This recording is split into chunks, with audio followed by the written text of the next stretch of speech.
বিশ্ববাসীর উদ্বেগ এবং নিন্দা সত্ত্বেও গাজায় গণহত্যা থামছে না। ফিলিস্তিনের মতো বিদ্যমান বাস্তবতা কেবল আরব কিংবা মুসলমানদের জন্যই উদ্বেগজনক নয়, বরং তা সমগ্র মানব জাতির জন্যই উদ্বেগের বিষয়। একজন মানুষ হিসেবে প্রত্যেক ফিলিস্তিনির জীবন অমূল্য।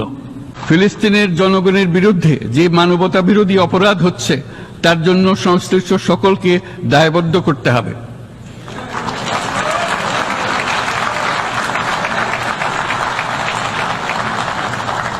ফিলিস্তিনের জনগণের উপর চলমান নৃশংসতা, বিশেষত নারী এবং শিশুদের সাথে প্রতিনিয়ত যে নিষ্ঠুরতা বিশ্ব দেখাচ্ছে, তা থেকে নিস্তারের জন্য বাংলাদেশ অনতিবিলম্বে সম্পূর্ণ যুদ্ধবিরতির আহ্বান জানাচ্ছে।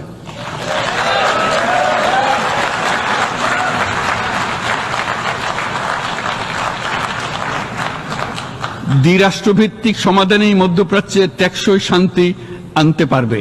তাই জাতিসংঘ সহ আন্তর্জাতিক সম্প্রদায়ের সকলকে এর বাস্তবায়নের জন্য এখনই উদ্যোগ নিতে আহ্বান জানাচ্ছি।